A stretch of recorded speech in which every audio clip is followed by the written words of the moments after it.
Hey, Tuko Riada, my friend. How are you doing? Great, indeed. Cloudy day in Northwest. Life is cool. Life is nice. Life is precious. To be around birds that are curious whether you're going to feed them or not. I don't feed birds in the wild. I let them find their own. I think that's the best way they should be, right? Anyway, Joseph Isabel Vigil, a great legend in the fraternity and the family of athletics. To those of you who don't know him, don't worry about it, but I'm paying tribute to this man that I didn't know the impact he had on me many years ago when I joined the fraternity of coaching. I had found my way into coaching through a great friend of mine, Spence, a Clevelandia, a man who adapted me into the coaching family in Astoria High School. And so back then we had a privilege to attend a coaching program where they were updating us on the new philosophy, the new science of coaching, and we came to Portland at the Embassy Hotel. I remember as if it was yesterday, right there by the airport for a weekend of coaching seminar. And we had the privilege of sitting and watching and listening to the greatest that they had assembled. It was led by Joe Vigil, Kelly Sullivan, and Alberto Salazar, and a few more. I don't remember the rest, but those are the top three I remember. Kelly Sullivan, of course, later became my daughter's coach in University of Oregon in Corvallis, a great man who just retired from Seattle University and a legend in my books. And so Joe Vigil spoke at that conference or that seminar, and I remember Spence and I gravitating towards his personality, his openness, his passion, his desire and willingness to give more and share more. And you could feel that in his energy, you could feel that in his speeches. And I remember we had a moment during lunch break where we kind of wanted more from him. We kind of thought, this guy, man, at this level, he had 35 years of excellence with Adam State, having won championships after championship. So he's a guy with a repertoire, a guy with credentials. And he wasn't bragging about it, he was just very humble. And I had a moment just to be close.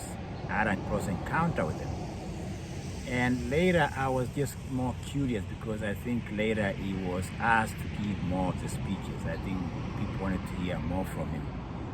Having shared some clips of how he had guided, coached Dana Costa, who won a bronze medal in marathon in 2004 in Athens. And I think in his speech or in his moment of talking about Dana Costa, the bronze medalist, you could tell that he had put his soul into it. It was the apex of his coaching career. He spoke so eloquently, so deep from his heart. I think it vindicated his coaching career, bronze medalist, a woman. And you could tell something he had broken through, so to speak. And from that point on, I said, man, this guy, if he could invest that much into an athlete, and even one athlete meant a lot for him, you could feel or you could hear that Joe Vigil was a man on a mission to change the athletics world, how people look at coaching, how people look at the interaction between coaches and athletes. And he went down. In fact, there's a lot of accolades that have been highlighted right at the moment that he's passing away at the age of 95, that he was more than a coach. He was a mentor. He was a teacher. He was a father, I suspect a husband, and he was bigger than the sport. I think he was given an award at the highest level in world athletics. And I've read some things about him, having heard of his death and his passing away. And what really summarizes his life for me as a person who had that close encounter that weekend that changed my coaching career was that I wanted to be like, not like him, but I wanted to borrow some of his philosophy, some of his demeanor towards coaching. And I'll just read something I read online that just seems to catch everything I think of him when I heard of his death, or even when I look back on my encounter with him. For this really is the best quote I can ever put out there about Joe Vigil. I think this will speak to many of us who know him or who had an encounter with him and who can take anything from what he says and shares.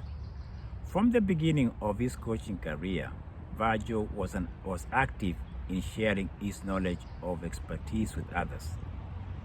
In the early 1980s, it was natural that he became one of the founders of the USA Track and Field Coaching Education Program.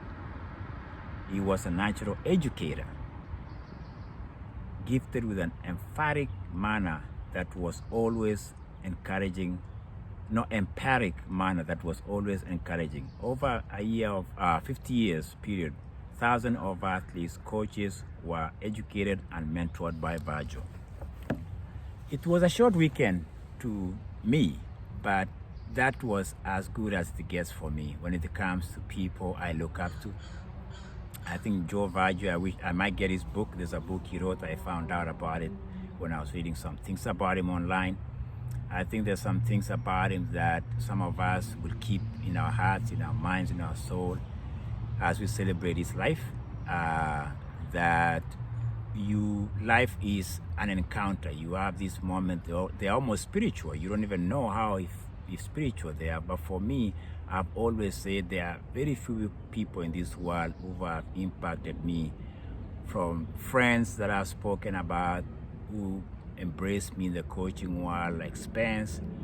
I have a wonderful person in my life who keeps encouraging me to be the best I can be. And down the road, or looking back, I've had coaches in college that to this day I still see them in reverential way, that they are bigger than life, that it's not just about sports, it's about that spiritual component. I think Joe Vigil encompassed that. I think he was larger than life, and for his death at the age of 95 is worth celebrating, is worth mentioning in Tukoriada, because in athletics you have those people, you have those coaches, you have those mentors who guide us to the top of the mountain that I talk about.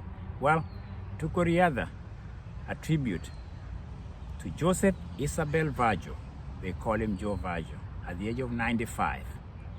Truly, there's peace with that kind of legacy. May he rest in peace, because that's all he has, peace